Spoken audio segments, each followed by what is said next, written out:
வணக்கம் நண்பர்களே. முருங்கைக்காய் என்றாலே நம்ம அனைவருக்குமே நினைவுக்கு வருவது ஆரோக்கியம் தாங்க. முருங்கைக்காய் சாப்பிட்டால் எலும்புகள் பலப்படும், சர்க்கரை நோயாளிகளுக்கு நல்லது, உடம்புக்கு சக்தியை தரும் என்று பலரும் கூறுவார்கள்.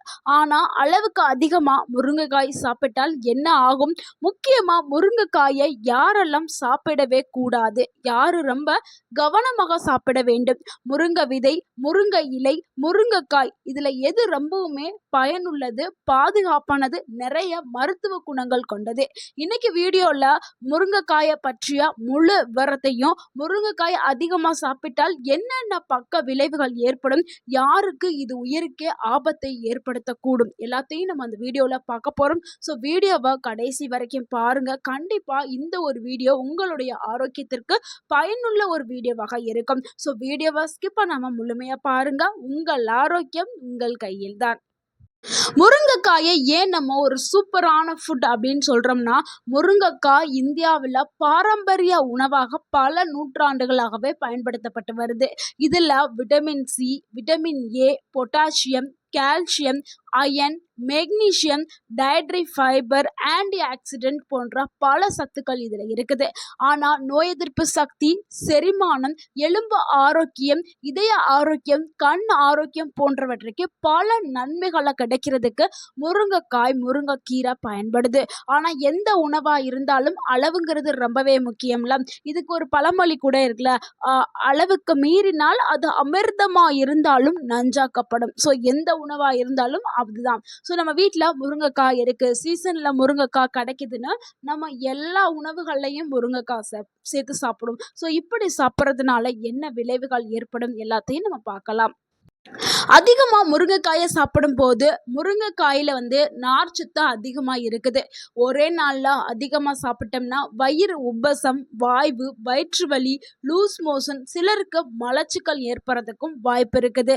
அதனால எந்த உணவாக இருந்தாலும் அளவுங்கிறது ரொம்ப ரொம்ப முக்கியம். முக்கியமாக குழந்தைகள் மற்றும் வயதானவர்கள் முருங்கைக்காயை அளவோடு எடுக்கிறது ரொம்ப ரொம்ப நல்லது.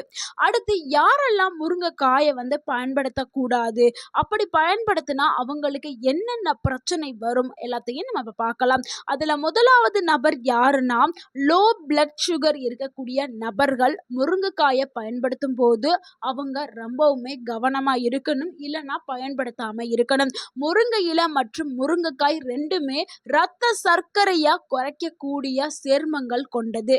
இது ரொம்ப ரொம்ப நல்ல விஷயங்கள். யாருக்கு சர்க்கரை நோயாளிகளுக்கு இது ரொம்ப ரொம்ப நல்ல விஷயம். அதனால அவங்க முருங்கைக்கீரை, முருங்கைக்காயை உணவில் எடுத்துக்கலாம்.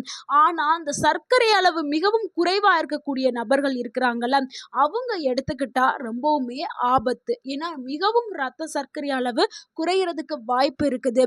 ஸோ அப்படி குறையும் போது என்ன ஆகும்னா, தலை சுற்றுதல், வியர்வை, பலவீனம், மயக்கம் ஏற்படலாம். அதே மாதிரி சர்க்கரை நோயாளிகள் ஆல்ரெடி மருந்து மாத்திரை எடுத்துக்கிட்டு இருப்பாங்க.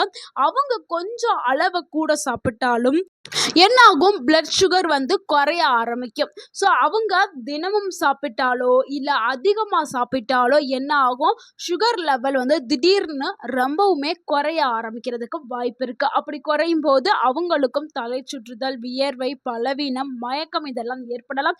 ஸோ இப்படி ஏற்பட்டால் அவங்களுக்கு உயிருக்கு ஆபத்து கூட ஏற்படுறதுக்கு வாய்ப்பு இருக்குது. அதனால அவங்க ரொம்பவுமே கவனமாக எடுக்கணும். முருங்கைக்காய் ரொம்பவுமே நல்ல உணவுங்க, ஆனால் அளவா எடுக்கிறது ரொம்ப ரொம்ப முக்கியம். நிறைய மக்களுக்கு இது தெரிய மாட்டேங்குது. நல்லது அப்படின்னு சொல்லிட்டு தினமும் எடுத்துக்கிறாங்க. மரம் இருக்கக்கூடிய நபர்கள் சீசன்ல கிடைக்கும் போது முருங்கைக்காயை தினமும் உணவுல எடுத்துக்குவாங்க. முக்கியமா கிராமத்துப்புறத்துல நிறைய பேருனா முருங்கைக்காயை அதிகமாகவே பயன்படுத்துவாங்க. ஆனா அவங்க அளவா எடுத்துக்கிறது ரொம்பவே நல்லது. சுகர் நோயாளிகள் மற்றும் சுகர் ரொம்பவும் கம்மியா இருக்கிறவர்கள் தவிர்க்கிறது ரொம்பவே நல்லது. அடுத்து இரண்டாவது நபர் யார் முருங்கைக்காயை பயன்படுத்தக்கூடாது, ரத்த அழுத்தம் குறைவா இருக்கக்கூடிய நபர்கள் முருங்கைக்காயை தவிர்க்கிறது ரொம்பவே நல்லது.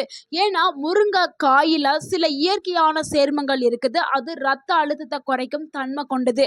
ஏற்கனவே ரத்த அழுத்தம் அதிகமா இருக்கக்கூடிய நபர்கள் என்ன பண்ணுவாங்கன்னா, ரத்த அழுத்த மாத்திரையும் எடுத்துக்கொள்வாங்க. ஸோ அவங்க அதிகமா முருங்கை இலையையோ இல்லை முருங்கை கீரையோ இல்லை முருங்கைக்காயோ இல்லை முருங்கை சம்பந்தமான சப்ளிமெண்ட்ஸ்களை பயன்படுத்தினா அதிக அளவில் ரத்த அழுத்தம் குறையிறதுக்கு வாய்ப்பு இருக்குது. அதனால அவங்க ரொம்பவுமே கவனமா எடுக்கணும். குறைந்த ரத்த அழுத்தம் இருக்கிறவர்கள் முருங்கைக்கீரை, முருங்கைக்காய், முருங்கை சப்ளிமெண்ட்ஸ் எதையுமே எடுக்கிறத தவிர்க்கிறது ரொம்பவே நல்லது. அதிக ரத்த அழுத்தம் இருக்கிறவங்க குறைவான அளவை எடுத்துக்கிற பொழுது கட்டுப்பாட்டுல வர்றதுக்கு உதவியா இருக்கும். அதிகமா எடுத்துக்கிட்டீங்கன்னா, அது உங்களுக்கு பிரச்சனைகளை ஏற்படுத்தும். ஸோ இவர்கள் வந்து கவனமாக தான் எடுக்கணும். அடுத்து 3வது நபர் யாருன்னா, கர்ப்பிணி பெண்கள் ரொம்பவுமே கவனிக்க வேண்டியது, கர்ப்ப காலத்துல சமைத்த முருங்கைக்காய அளவோடு சாப்பிடுறது ஒரு பொதுவான பாதுகாப்பாக கருதப்படுதுங்க. ஆனா முருங்கைக்காய் ரொம்ப ரொம்ப சத்தானது. முருங்கைக்கீரையும் ரொம்பவே சத்தானது. ஏன்னா அதுல வந்து போலேட் அப்படின்னு சொல்லக்கூடிய ஒரு சத்து இருக்குது. அது கருவுல வளரக்கூடிய குழந்தைக்கு ரொம்ப ரொம்ப முக்கியமான ஒரு ஊட்டச்சத்து. ஸோ அதனால முருங்கைக்கீரை, முருங்கைக்காயை வந்து கர்ப்பிணி பெண்கள் எடுக்கலாம். ஆனா அவங்க ரொம்பவுமே கவனமா அளவா எடுக்கணும். சிறிது கூட போனாலும் அவங்களுக்கு பிரச்சனை ஏற்படுத்தும்.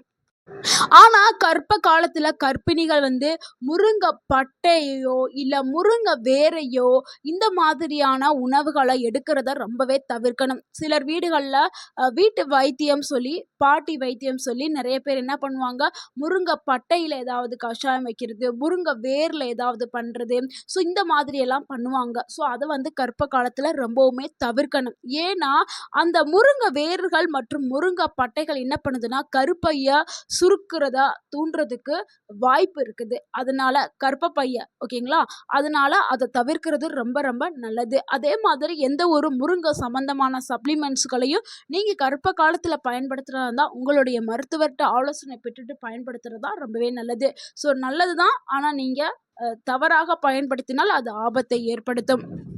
அடுத்து 3வது நபர் யாருன்னா, கிட்னி ஸ்டோன் இருக்கக்கூடிய நபர்கள், இல்லைன்னா ஆல்ரெடி கிட்னி ஸ்டோன் இருந்து இப்ப எனக்கு சரியாயிருச்சு அப்படின்னு சொல்லக்கூடிய நபர்கள் முருங்கைக்காய், முருங்கை இலைகள பயன்படுத்துறத தவிர்க்கிறது ரொம்பவே நல்லது. ஏன்னா முருங்கை இலையில என்ன இருக்குன்னா, ஆக்ஸலேட் வந்து சற்று அதிகமாவே இருக்குது. ஆக்ஸலேட் அப்படின்னு சொல்லக்கூடிய ஒரு அளவு வந்து அதிகமா இருக்குது. ஸோ இது என்ன பண்ணுதுன்னா, நம்ம உடல்ல அதிகமா இருக்கும்பொழுது கிட்னி ஸ்டோனை உருவாக்குறதுக்கு வாய்ப்பு இருக்குது. அதனால எப்பவுமே வந்து முருங்கை கீரையா இருந்தாலும் சரி, முருங்கை காயா இருந்தாலும் சரி, சரியான அளவுல எடுத்துக்கிறது ரொம்பவே நல்லது.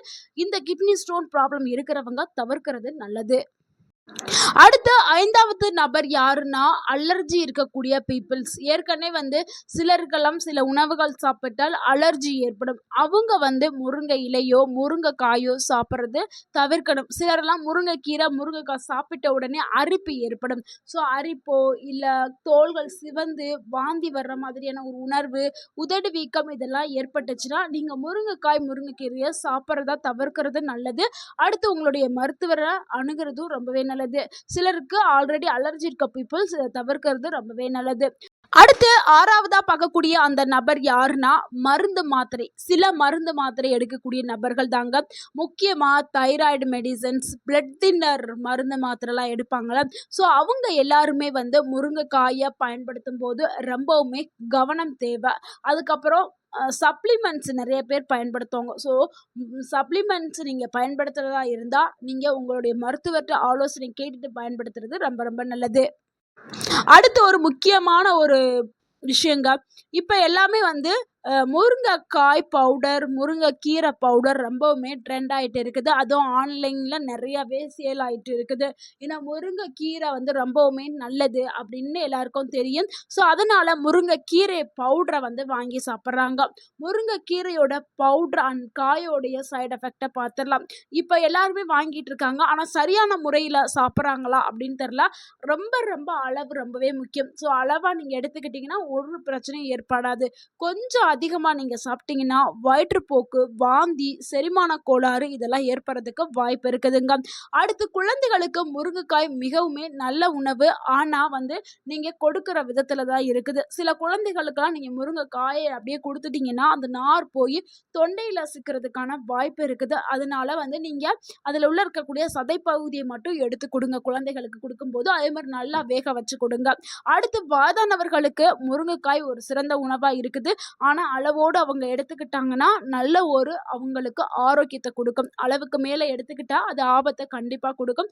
அதனால அளவா முருங்கைக்காய், முருங்கைக்கீரையை பயன்படுத்துங்க. எப்படி பாதுகாப்பாக முருங்கைக்காய், முருங்கைக்கீரைய நம்ம பயன்படுத்தணும்னா, வாரத்துக்கு 2 இல்லன்னா 3 முறை மட்டும் முருங்கைக்காயோ, முருங்கைக்கீரையோ உணவுல எடுத்துக்கிறது ரொம்பவே நல்லது. அதுவும் நல்லா வேக வைத்து எடுத்துக்கிறணும். அதிக எண்ணெய் சேர்க்கக்கூடாது. ஸோ பேலன்ஸ் டயட் கூட நீங்க எடுத்துக்கிறது ரொம்பவே நல்லது. சப்ளிமெண்ட்ஸ் நீங்க எடுக்கிறதா இருந்தா, நீங்க உங்களுடைய மருத்துவர்ட்ட ஆலோசனை கேட்டுட்டு எடுக்கிறது ரொம்பவே நல்லது. நண்பர்களே, இந்த தகவல் உங்களுக்கு பயனுள்ளதா இருந்திருந்தா, இந்த வீடியோக்கு ஒரு லைக் பண்ணுங்க. இந்த வீடியோவ உங்களுடைய ஃப்ரெண்ட்ஸ் அண்ட் ஃபேமிலிக்கு ஷேர் பண்ணுங்க. மறக்காம நம்ம சேனல சப்ஸ்கிரைப் பண்ணுங்க, சப்போர்ட் பண்ணுங்க, கமெண்ட் பண்ணுங்க. தேங்க் யூ ஃபார் வாட்சிங் அண்ட் வாழ்க வளமுடன். உங்கள் ஆரோக்கியம் உங்கள் கையில் தான். நன்றி, வணக்கம்.